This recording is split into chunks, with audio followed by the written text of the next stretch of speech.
You're tuned into Taiwan Grooves.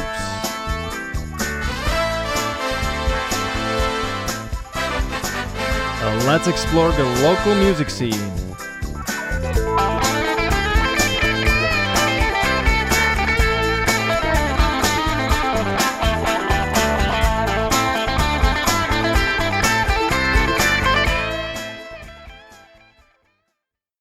Greetings! In today's episode, I'll be introducing a musician who's gonna share with us two projects of his own under the name of Urban Fungus, contributing to the psychedelic rock scene with sun-infused neo-psychedelia and reinventing a traditional Greek instrument with bouzouki dub. But just before we hear today's gentleman's voice, let's first enjoy one of his tracks called Come Along.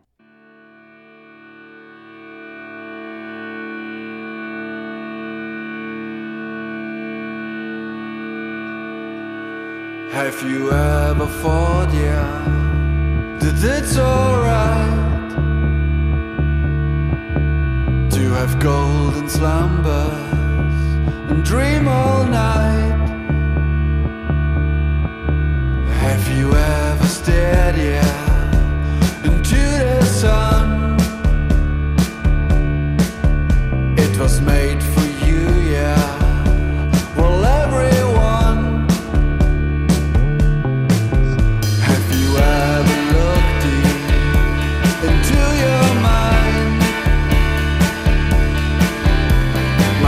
Surprise, yeah, what you will find is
Thank you for making it all the way to here. I'm very thankful.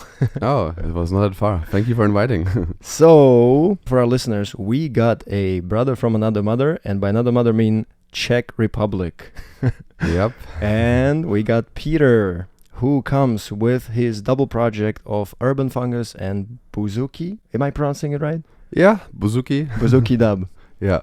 Just for starters, as a simple, how would you categorize your music? Like, what do you want to create? To say in the beginning, I have like 2 music projects under the same name, Urban Fungus. And I would say they're both psychedelic. That's the cover term. One is psychedelic rock, inspired by like late 60s stuff and neo psychedelia.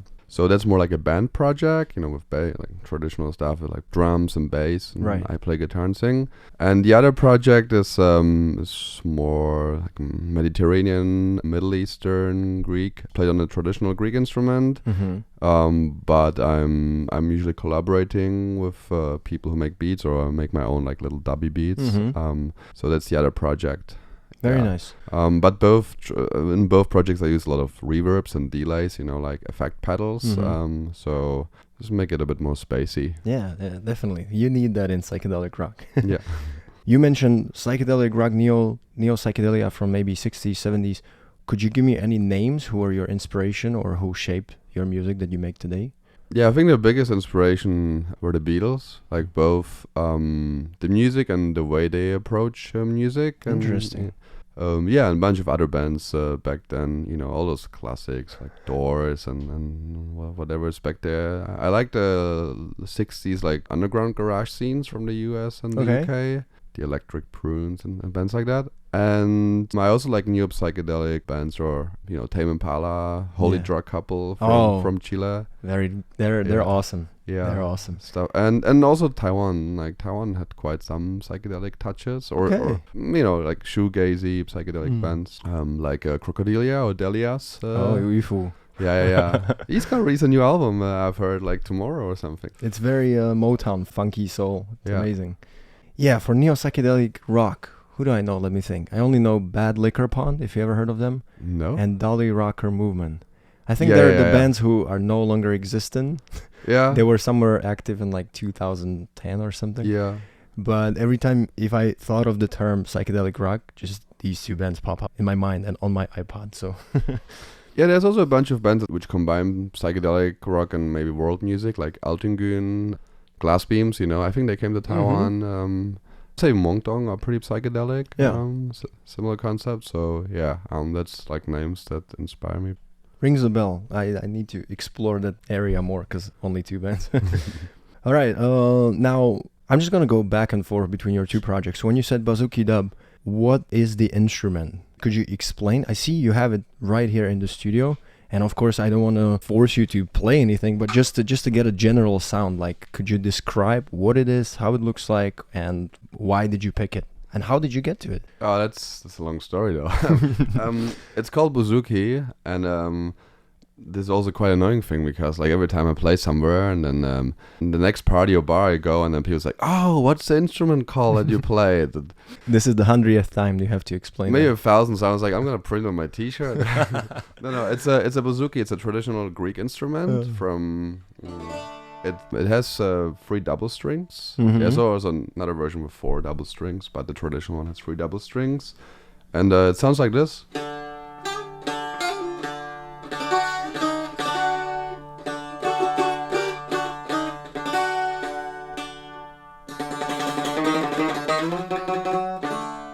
Yeah, I just like the sound. The sound as you described it, yeah. It was basically COVID, right? And nothing really much to do because it was a lot of time. It was not Taiwan, it was Czech Republic.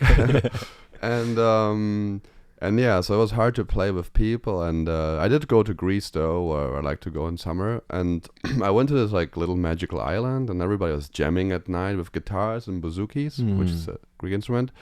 And at one moment they were, under the stars at the village square, and then at one moment they were playing this Pulp Fiction theme song, like the one Black Eyed Peas covered, the Pump It or something. Yeah.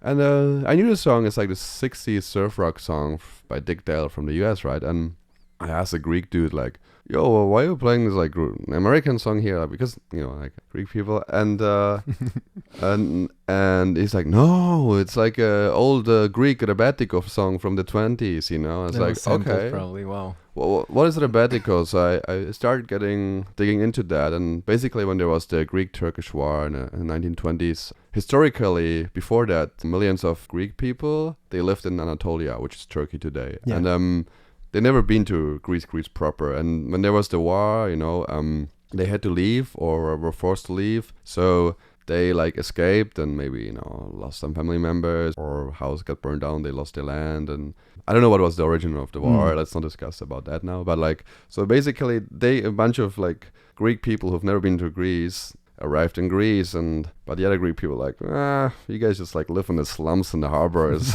so basically, yeah, like they call it the Greek blues, not by sound, but by the content, it's like troubles, hard times, you lost your love of your family, your homeland. What do you have left? Like just music and drugs and living in the slums, hard life, refugee life, basically.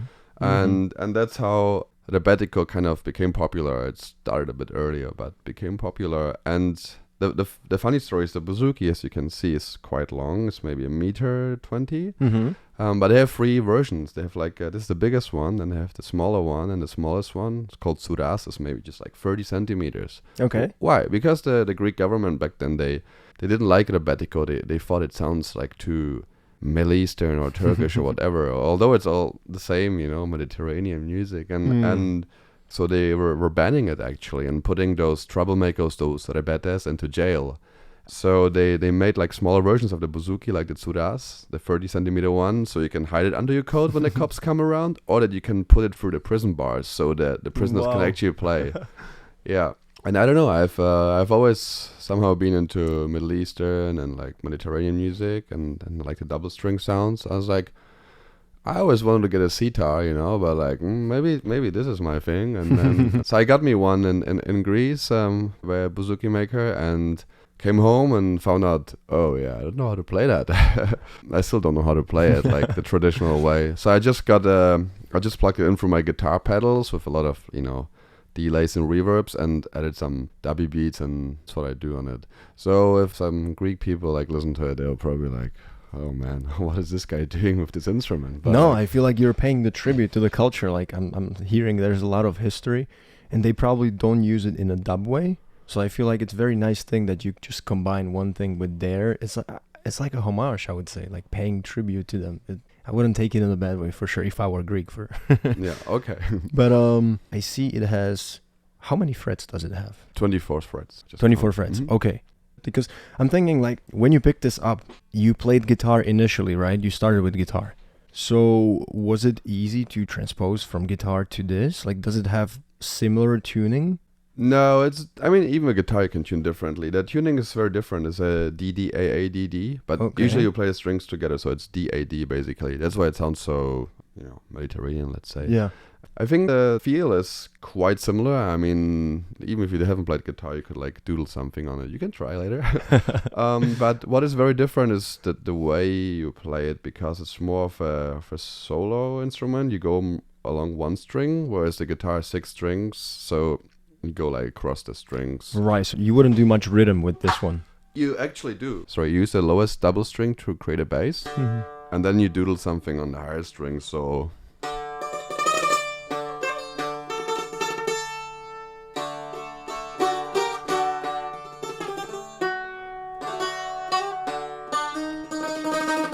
Anyway. Oh, you just gotta close your eyes and you're suddenly transported into Middle East. Yeah. That's amazing. Yeah. All right.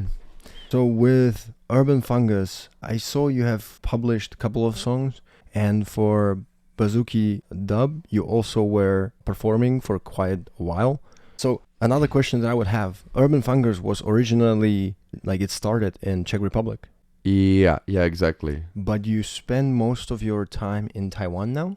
Let's say out of a year, would you say more than half is in Taiwan? Yeah, it's complicated. I've been always living between 2 places. I mean, not always, since for a few years now. Right. Yeah, it got a bit tiring. Living in two places at the same time. You need Can you imagine? everything twice. Yeah. Even a drummer. Yeah, that's the thing. Like, if you start there and you say Urban Fungus has Czech members back home. Yeah. So now when you come here and you want to perform, it's not the same members. You got to find your friends to become session players, learn your songs. Yeah, that's right. That's right. I think last year, 1 year ago, I made the decision like to, okay, I'm gonna try to live in Taiwan. So I'm working on that right now. Mm-hmm. Yeah, it's you get some bureaucratic hassles and stuff like Always, that. But always. Good luck. it's gonna work out fine. And what was your question? Well, so the band started in Czech Republic. Right. Yeah, it started like 7 years ago, and the name is actually Urban Fungus. It comes from my architecture background, which I do like for money to buy strings, and it's basically I always liked, especially after visiting Taiwan, that there's so much stuff in public space, like people put, like those cages around the windows, or like those hanging clothes in the street, or all those random objects. Not only in Taiwan, also in Czech Republic, like all this random illegal advertisement and stuff. So I call this like urban fungus, like basically the houses are like a forest, the houses are the trees, and then there's fungi growing in between them like randomly. Yeah. So I had like a public space photography project about that, and then it's always hard to find a band name. And then we had a first gig in Czech Republic, and I was like, I don't have a name. I was like, let's just use this one. And then just somehow stuck with it, yeah. It's a good name. It's very interesting, because I tried to look it up, like your band name, and then I see architecture term and explaining that. I was like, But then I remembered that you have architectural background. So. Oh, okay. Yeah. So what's your upcoming plan then with Urban Fungus for the 2025? If you mean with the band thing, or I would like to in summer. I would like to finish recording the album. Last summer we recorded 3 songs, so few more songs left, and then maybe also tour a bit in Czech Republic, and let's see where else. Okay, so Urban Fungus to record and finish album. So the 3 songs were not yet belonging to any EP, anything. They're waiting for their mate to become one full album. Now, what about Bazooki Dub? Are you doing that as a solo project? Do you collaborate with people here? Yeah, I prefer to collaborate. I try to play it myself a few times, but it's pretty complicated to control all the stuff. It's a lot of things going on from what I saw. Yeah, and then usually like not a good outcome. So yeah, I really love to collaborate with people, and I've been really lucky in Taiwan, where I met like a great amount of like really interesting artists. One of them, Tile Shop Monologue, my good friend. He plays drum machines and synthesizers, and he's a pretty big name. He just performed with Lim Kyung with Lin Chang at C-Lab the other day. So he came to Europe actually last summer, and we did a little tour in like Berlin, Vienna, Prague. Yeah, I think I always need to find somebody to make music with. It's much more fun than if you have to like control everything. And I believe it's richer. It's just having more people than opposed to being one person, even though you have a lot of things going on, so it doesn't sound regular monotonic sound, but still I can imagine it's a lot of tap dancing and a lot of things going on. So now you said you worked with Tile Shop Monologue. It's one guy. It's like okay, one person. And then do you also do, so he plays the drum machine and some background, you do solo overing? That's right. It's basically like his basic tracks or his songs, and I do the solo, the lead over that. So we had a bunch of performances. So it's pure instrumental, or is there also singing involved? No singing, no. Yeah, I would say in general, like Taiwan's music scene is really rich. Anywhere you go, you really like meet people who are really open to jam, be it like more in a tribal way, with like percussion or like djembe, and we did a little thing with some flow artists, like fire artists, and also one guy from China who plays the didgeridoo and then mouth harp, and put together something more traditional, and then go somewhere else and you meet people who, they are more like in the dubstep scene or like electronic music. So it's a huge variety of that in Taiwan. So that's why it's always fun to just explore the local music scene, which is very different from where I come from, Czech Republic, because I feel in Taiwan all the different music scenes, be it like psychedelic rock, punk, hardcore, psytrance people. They're like little families, but they all cooperate on projects together, and then good stuff happens usually. Whereas I feel in Europe, or at least where I come from in Czech Republic, it's a bit more isolated. You have all those little scenes. They're within their own social group. Yeah. Exactly. They don't really like cooperate so much, I would say. So when I mentioned to my band members, I went to this like rave party, and they're like, "What? You're listening to techno?" So I was like, "Now I do." I was surprised. Yeah. That's good. I was gonna ask then, like, when's the first time you have set foot to Taiwan? A couple of years ago.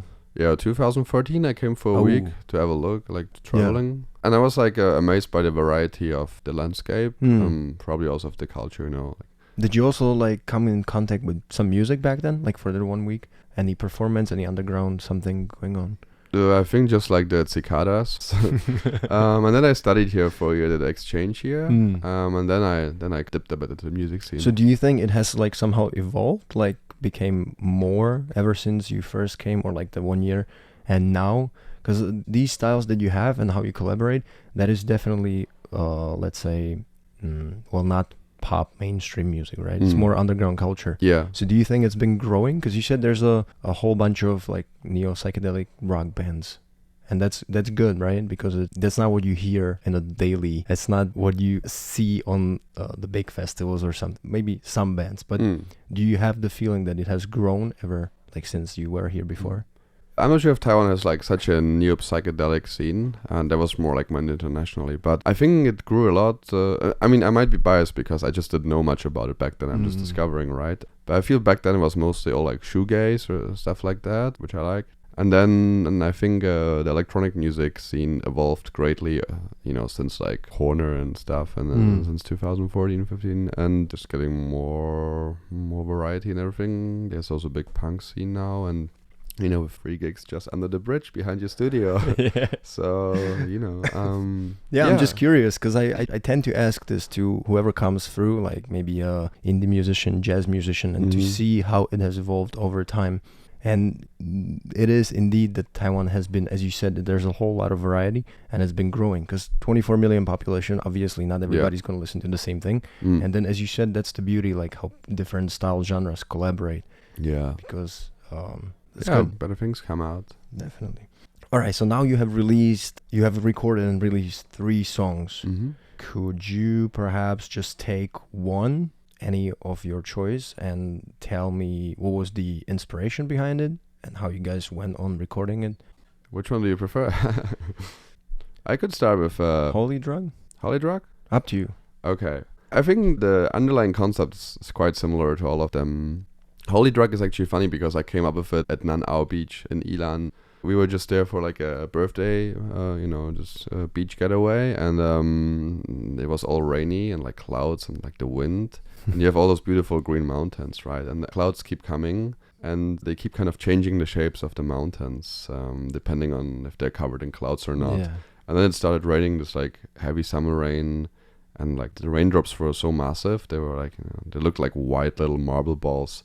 So for me, where I come from like a little Czech forest town, it's like, oh wow, this is a pretty strong experience. And I think in general, the Holy Drug thing is a reflection of my experience with like indigenous land or indigenous culture in a way, which is very different from city, society cultures. And so it's like my experience of that. And the name itself is just a tribute to the Holy Drug couple, which is one of my favorite bands from Chile. But at the same time, it's kind of a reference to a drug as nature, which is just medicine basically. You go deep in the mountains, or like you have a swim out at the sea, and so the good connotation of drug, because sometimes when the name drug comes out, just people are like, oh, it's bad, but no. I like it's the good side of the coin. Yeah, anything could be a drug, really. And so you gotta pick your drugs. Yeah.